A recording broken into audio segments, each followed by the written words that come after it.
여러분을 하나님이 주신 최고의 선물이라는 제목으로 말씀을 드려요. 평범함에 대한 감사. 평범함에 대한 감사. 요즘 코로나 때문에 안 되는 게 많잖아요. 예를 들어서 전에는 마음껏 마스크 벗고 만나러 가고 먹으러 가고 어디 볼일 보러 가고 마음껏 했잖아요. 근데 요즘은 안 돼. 점점 더 심해지고 있잖아요. 교회도 그렇잖아요. 영적으로도 마음껏 교회 와서 예배하고 마스크 벗고, 여러분 마스크 끼고 찬양하고 예배하는 게 답답하시죠? 저도 자꾸 기임이 서려가지고 찬송할 때마다 안경 써가지고. 근데 하여튼 굉장히 불편해요. 그러니까 전에는 평범하게 그냥 마음껏 예배드리고 마음껏 기도하고 마음껏 교회 올 수 있었는데, 요즘은 자꾸 비대면 예배를 드려라, 자꾸 모이지 말아라. 그러다 보니까 예전만 못하잖아요. 어제 이렇게 말씀을 준비하는데 저도 모르게 눈물이 핑 돌더라고요. 전에는 마음껏 활동할 수 있었잖아요. 마음껏 교회 오고 예배할 수 있었는데 지금은 못해요. 그런데요, 그 평범했던 것에 대해서 감사하지 못했구나. 마음껏 만나러 가고 마음껏 일 보러 가고 마음껏 이것저것 했던 거, 또 마음껏 예배하고 기도했던, 교회 올 수 있었던 그것을 감사하지 못했구나. 그 평범한 것을 감사하지 못했구나. 그것이 안 되니까 그게 얼마나 소중한가를 알잖아요.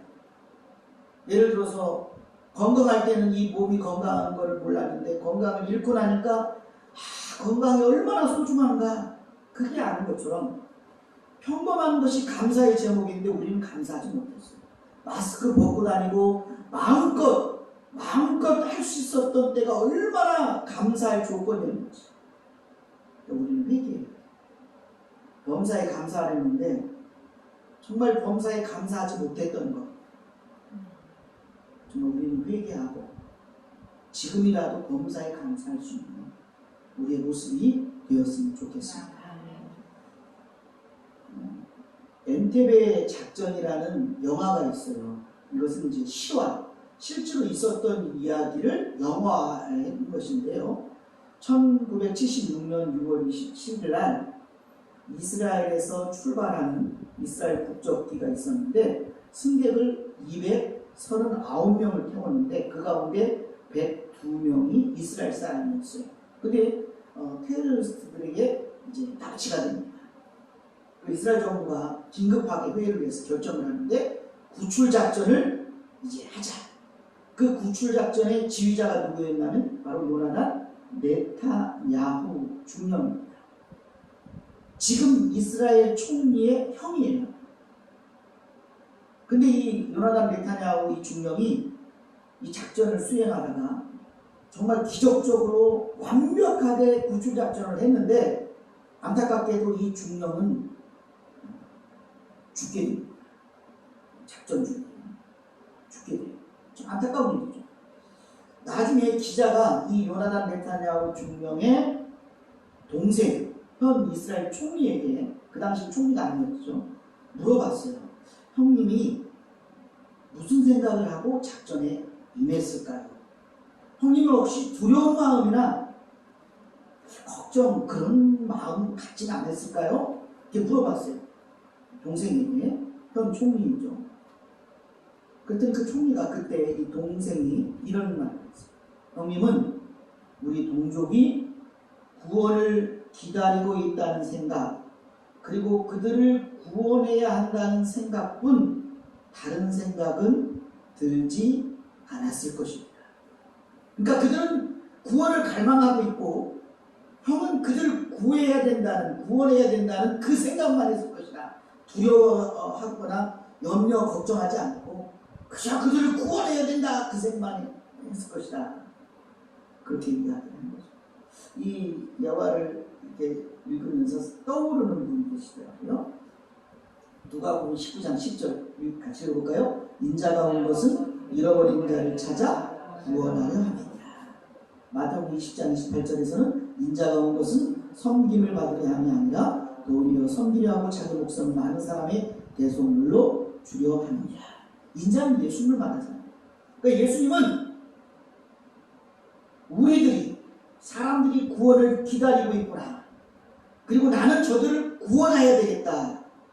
그 생각만 하신 거예요. 그러니까 예수님은 우리를 구원하려고 이 땅에 오셨습니다. 그분의 십자가의 대속의 은혜를 통해서 우리가 구원을 받은 거죠. 예수님은 우리의 구원밖에 생각을 안 했어요. 어떻게든 우리를 구원하려고 하는 그런 마음만 가지고 이 땅에 오신 것이고, 우리 대신 십자가에 달려 우리 죄값을 대속하시고 우리 대신 죽으신 것이고, 그래서 우리를 구원하신 것이고, 예수님은 우리를 구원하셨어요. 예수님은 우리를 구원하셨습니다. 자, 첫째로 먼저 생각할 것은 뭐냐? 구원은 하나님이 주신 최고의 선물이다. 어떤 분들은 하나님이 내게 건강의 축복을 주셨다, 건강을 선물로 주셨다, 그렇게 말하는 게 있어요. 어떤 분은 물질의 축복을 주셨다, 물질의 복을 주셨다. 어떤 분은 뭐 자녀가 잘 되고, 어떤 분은 범사가 잘 되고, 어떤 분은 뭐 집안이 형통하고, 뭐 이런, 사실 그것도 하나님의 축복이고 하나님의 선물일 수 있죠. 근데 그거보다 진짜 최고의 선물은 뭡니까? 구원. 우리가 구원받았다라는 것, 이게 하나님이 우리에게 주신 최고의 선물. 그럼 다른 건 뭐죠? 그럼 덤으로 주신 최고의 선물인 구원. 구원을 우리가 최고의 선물을 받으면서 하나님은 그것만 주지 않고 우리에게 필요한 건강의 축복도, 물질의 축복도, 형통과 그런 축복도 하나님이 덤으로 주신 거예요. 하나님 은혜도 풍성한 것처럼 하나님은 선물도 풍성하게 주시는 줄로 믿습니다. 자꾸 주고 싶은 거예요. 자꾸 주고 싶은 거예요. 여러분, 최고의 선물은 구원이에요. 여러분, 구원받았다고 하면 하나님이 내게 주신 최고의 선물을 소유한 거예요. 다른 것이 좀 부족해도, 다른 것이 좀 없어도 구원이라는 하나님의 최고의 선물만 붙들어도 여러분, 우리는 행복할 수밖에 없어요. 행복해야 되는 것입니다. 여러분, 구원받으셨습니까? 여러분, 구원받으셨습니까? 그렇다면 최고의 선물을 가지고 이거 하나 꼭 붙드시기를 바랍니다. 인도의 한 선교사가 자기 교인들에게 이제 뭐하는 무슨 저처럼 이제 이 부분을 설명을 한 거예요. 하나님 우리에게 최고의 선물인 구원의 선물을 주셨다. 예수님께서 이 땅에 오셔서 우리 죄를 담당하시고 우리 대신 죽으심으로 예수님 믿는 자들에게 하나님은 구원이란 최고의 선물을 주셨다. 우리는 값없이 그 구원이란 선물을 받으면 된다. 그래서 설명을 했어요. 근데 이해를 못하는 거예요. 아니, 공짜가 어디냐는 거예요. 값없이 받는다는 게 어떻게 가능하냐. 다 대가를 치러야 되는데. 다 대가를 치러야 되는데. 여러분, 우리가 예배하고 봉사하고 섬기고 헌금하고 이 모든 것들은 구원받기 위한 조건이 아니라 구원받았기 때문에 예배하고 구원받았기 때문에 교회 오고 섬기고 봉사하고 헌금하는 거예요. 물론 아직 구원받지 못한 사람들은 예배드리면서 주님을 만나서 구원받기 위해서 그들은 구원의 조건이 될 수 있죠. 그런데 구원받은 우리는 예배를 왜 하느냐? 구원받기 위한 게 아니라 구원받았기 때문에, 구원의 그 은혜와 은총을 받았기 때문에 그것이 너무 감사해서 예배를 드리는 거예요. 그것이 너무 감사해서 봉사하고 섬기는 거예요. 그러니까 우리의 어떤 노력은 받은 은혜에 대한 보답이고 응답이 따름이지 조건이 아니에요. 대가가 아니에요. 예수님이 대가를 치르셨잖아요. 예수님이 우리 대신 죽음으로써 우리의 죽음을 대신하고 대가를 치른 거예요. 그걸 믿음으로 최고의 선물을 값없이 받는 거죠. 근데 이걸 아무리 설명해도 그들이 이해를 못하는 거예요. 어디 공짜가 어딨냐고, 값없는 게 어딨냐고, 다 대가를 치러야 되는 거예요. 근데 한 자매가 저는 그 말이 이해가 된다는 거예요. 그러면서 진주 목걸이를 보여주는 거예요. 제 남자친구가, 제 애인이 나를 너무너무 사랑해서 내게 선물을 하나 주려고 했는데 그게 진주 목걸이인데 직접 바닷속에 들어가서 진주를 캐와서 진주 목걸이를 만들어서 자기에게 주려고 한 거예요. 그래서 하루 들어가서 또 꺼내오고 자꾸 이렇게 꺼내오는데 어느 날 상당히 많은 진주가 모였는데 그만 이 남자친구가 애인이 바닷물 속에서 죽습니다. 죽어요. 그리고 그가 유품처럼 남긴 그 진주 목걸이를 목걸이로 만들어서 진주를 목걸이로 만들어서 이 이제 자매가 찬 거죠.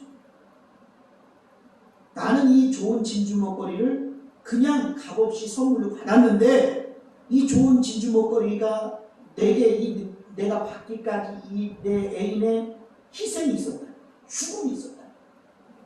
나는 값없이 좋은 목걸이를 선물로 받았지만 내 남자친구 애인은 이걸 위해서 죽었다는 거예요. 대가를 치렀다는 거죠. 그러니까 이해가 된다는 거예요.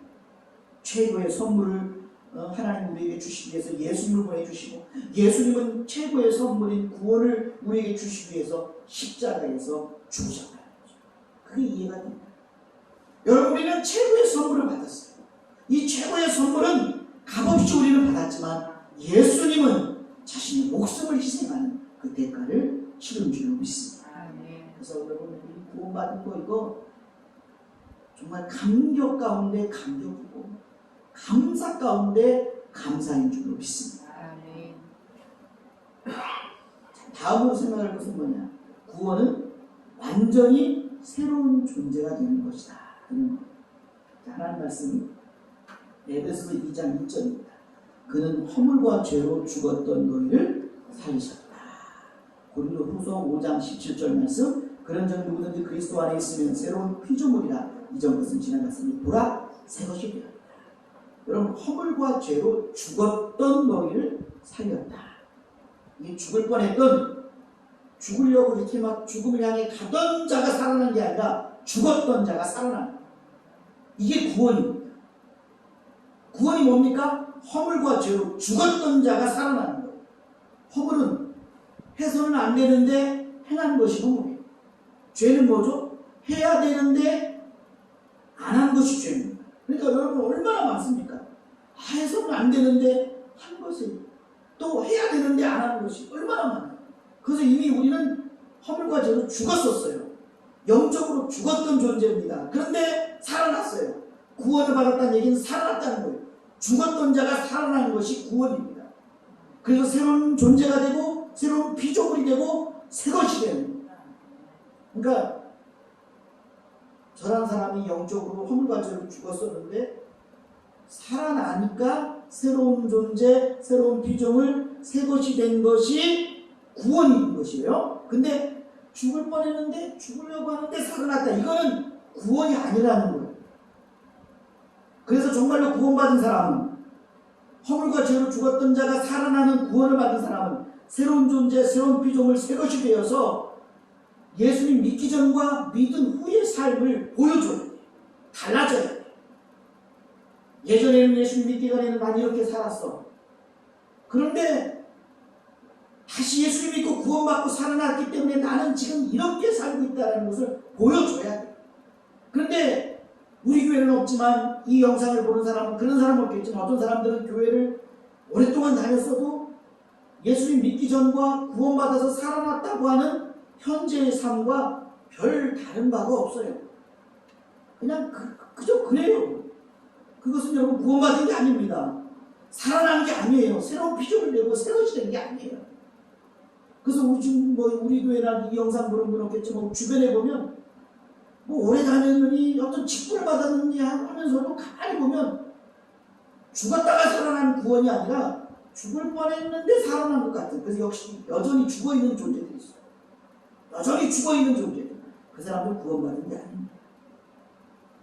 이야기를 잘 설명해주는 이야기가 있더라고요.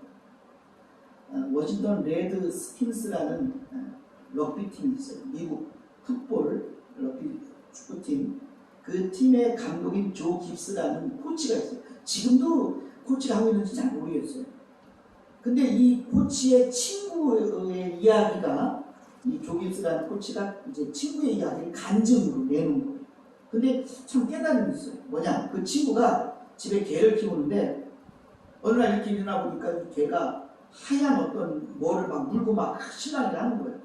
그래서 딱 친구가 생각하기에 옆집에서 이쁜 흰색 토끼를 키우는데 자기 집 개가 이 토끼를 물어서 이 죽였구나 생각을 합니다. 아니야, 이게 진짜 토끼예요. 흰색 토끼. 그래서 아참 큰일 났다. 그래서 이렇게 볼 때 죽었어요. 개한테 물렸으니까 죽었을 거 아니에요. 그래서 그 토끼를 갖다가 목욕탕에 가서 깨끗이 씻겼어요. 그리고 향수까지 뿌리고는 원래 그 집에 가서 토끼장에 가보니까 진짜 토끼가 없어요. 그래서 아참 이 토끼 진짜 우리 개가 물었구나 해서 아이고. 그 토끼장 물으려고 그 토끼를 씻었지만 향수 뿌렸지만 죽어있는 토끼를 싹 넣어놓고 이제 문을 닫고 싸웠어요. 그 다음날 궁금하잖아요. 어떻게 됐나. 이렇게 보니까 옆집 주인이 이제 어슬렁어슬렁 대면서 모른 체하고 요즘 어떻게 지내세요? 별일 없으세요? 뭐 이렇게 물어봤어요. 그랬더니 그 주인이 옆집 주인이 아이고 글쎄 사흘 전에 우리 집 토끼가 죽어서 내가 마당에다가 묻어놨는데 어떤 정신 나간 사람이 그걸 캐가지고 목욕시켜서 향수 뿌려서 갖다 놨어요. 죽어있는 토끼는 목욕시킨다고 해서 향수 뿌린다고 해서 살아난 게 아니죠. 그 토끼장에다 넣어놓는다고 해서 살아난 게 아니에요. 여러분 예수님 믿고 구원받지 못한 사람은 교회를 오래 다녔어도 직분을 가지고 있어도 살아난 게 아니에요. 구원받은 게 아니에요. 죽은 토끼 목욕시키고 향수 뿌린다고 해서 살아난 게 아닌 것처럼 정말 예수 그리스도를 구주로 믿고 구원받은 사람이 새로운 존재로 살아나는 것이지 여전히 죽어있는데도 구원받지 못했는데도 살아있는 존재인 구원받은 것처럼 착각하는 사람이 있어요. 그 사람들은 새로운 존재가 된 게 아닙니다. 새로운 존재는 그의 삶을 통해서 나타나요. 자, 그래서 마지막으로 생각할 게 뭡니까? 구원은 새로운 생활이다. 구원의 그 최고의 선물을 받은 사람은 살아났기 때문에 새로운 존재가 돼서 새 것이 되고 새로운 피조물이 되는 거예요. 그렇다 보니까 새로운 삶을 살아가는 거죠. 여러분 죽은 사람은 영적으로 죽은 사람은 죽은 자의 삶을 살고 영적으로 구원받아서 살아난 사람은 새 것이 된 사람은 새로운 삶, 새로운 생활을 살아가요. 그 생활이 뭘까요? 자, 골로새서 3장 1절에서 2절입니다. 같이 읽어볼까요? 그러므로 너희가 그리스도와 함께 다시 살리심을 받았으면 위의 것을 찾아 거기는 그리스도께서 하나님 우편에 앉아 계시느니라. 위의 것을 생각하고 땅의 것을 생각하지 말라. 자, 구원받기 전에 영적으로 죽은 사람은 위의 것을 생각하지 않습니다. 그러니까 예수를 안 믿는 사람은요 위의 것 생각하지 않고 땅의 것만 생각해요. 자, 교회를 다니지만 구원받지 못한 사람, 영적으로 거듭나고 새로운 것이 되지 않은 사람, 새 것이 되지 않은 사람은 어때요? 죽은 사람이기 때문에 땅의 것만 생각해요. 교회를 다닌다 할지라도 구원받지 못한 사람은 땅의 것만 생각해요. 땅의 것이 뭐죠? 어떻게 하면 더 많이 벌까? 어떻게 하면 성공할까? 어떻게 하면 출세할까? 어떻게 하면 더 높아질까? 어떻게 하면 더 많이 누릴까? 이것만 생각하죠. 예수를 안 믿는 사람은 당연한 거예요. 돈, 명예, 권세, 즐기고 뭐 이런 것들 생각하는 거 당연한 거예요. 그런데 구원받아서 새로운 존재가 되고 새 것이 된 사람은 삶이 달라집니다. 왜? 살아났으니까요. 그래서 새로운 생활을 살아가는데 위의 것을 생각해요. 위의 것. 하늘나라의 소망을 두고 하나님과 예수 그리스도를 사랑하고 사랑해서 어떻게 하나님 영광 위에 살까? 어떻게 하면 하나님을 기쁘게 하며 살까? 고민하면서 살아가는 거죠. 그러니까 교회를 다녀도 죽은 사람은 땅의 것만 생각해요. 어떻게 먹고 가지고 누리고 어떻게 즐기고 어떻게 이렇게 생각하죠. 그런데 정말로 거듭나고 구원받고 살아난 사람들은 어떻게 하늘나라를 갈까? 어떻게 하면 하나님께 영광 돌릴까? 이걸 생각해요. 그걸 보여주는 사람이 누군지 아세요? 바울이죠. 바울이요, 예수님 만나기 전에 어땠습니까? 땅의 것만 생각했어요. 어떻게 출세할까? 어떻게 더 많이 누릴까? 어떻게 많이 더 가질까? 어떻게 하면 내가 더 이 생각했어요. 근데 예수님 만나고 어떻게 합니까? 그의 고백을 보면 딱 나오죠. 빌립보서 3장 8절입니다. 또한 모든 것을 해로 여김은 내 주 예수 그리스도를 아는 지식이 가장 고상하기 때문이라. 내가 그를 위하여 모든 것을 잃어버리고 배설물로 여김은 그리스도를 얻고. 전에는 예수님 없어요. 그리고 어떻게 생각했습니까? 이 땅의 것만 생각한 거예요. 어떻게 하면 많이 갖고 누리고 먹고 마시고 즐기고 그렇게 살까? 떵떵거리고 살까? 성공하고 살까? 근데 예수 믿고 나서는 그거 소용없네. 그거보다 더 중요한 게 뭐냐? 하늘나라다. 우리 하나님이다. 우리 예수 그리스도다. 예수님이 첫 번째고 예수님이 가장 중요하고 예수님이 가장 위대한 분이다. 이 생각을 하는 거예요. 그러다 보니까 다른 것들, 땅의 것은 포기하는 거예요. 예수님이 좋은데 포기하고, 예수님이 제일인데 포기하고, 예수님이 첫 번째인데 포기하는 거예요. 영적인 거룩한 포기. 이 사람이 구원받은 사람, 이 사람이 구원받아서 새로운 존재가 된 사람들이에요. 그렇기 때문에 새로운 삶을 사는 거죠. 성도님들 구원받으셨습니까? 구원받았다면 새로운 존재가 됐고 새로운 삶을 살아가는데 이 땅의 것을 옮기지 않습니다. 하늘의 소망, 우리 하나님과 예수 그리스도에게 소망을 두고 그분만을 더 사랑합니다. 그래서 이 땅의 것 필요하지만 때로는 하늘의 것을 위해서, 위의 것을 위해서 거룩하게 포기할 줄도 압니다. 정리합니다. 우리는 최고의 선물인 구원을 받았습니다. 예수 그리스도의 십자가의 계속을 통해서 최고의 선물인 구원을 받았습니다. 구원받은 자는 새로운 존재가 된 사람입니다. 다시 산 사람. 그래서 죽은 자는 산 사람의 마음을 이해 못해요. 예수님 안 믿는 사람은 우리를 이해 못합니다. 교회를 다니긴 다녔어도 구원받지 못한 사람은 우리를 이해 못합니다. 왜 예배를 드려야 돼요? 왜 그렇게 예배 드리려고 그렇게 몸부림치는지 이해 못해요. 죽은 사람이 어떻게 산 사람의 삶을 이해하겠습니까? 이해하세요. 그들은 죽은 존재이기 때문에 우리를 이해 못합니다. 우리가 왜 예배를 드리려고 하고 어떤 방법으로든 하나님 앞에 예배드리고 쓰려고 하고 왜 주님을 위해서 살려고 하는지 그 이유를 몰라요. 왜? 죽어있기 때문에. 그러나 산 우리는 서로 알아요. 왜 예배를 드리려고 하고 왜 교회에 나오려고 하고 왜 신앙생활 하려고 하고 어떤 방법으로든 하나님 앞에 예배자로 살려고 하는 그 이유를 우리는 알지만 죽어있는 자들은 몰라요. 그래서 우리는 구원받은 자답게 이제 하늘의 것을 생각하고 위의 것을 생각하고 살아가야 될 줄로 믿습니다. 최고의 선물 받은 여러분, 구원받은 자답게 사시는 주님의 축복이 임하기를 간절히 바랍니다.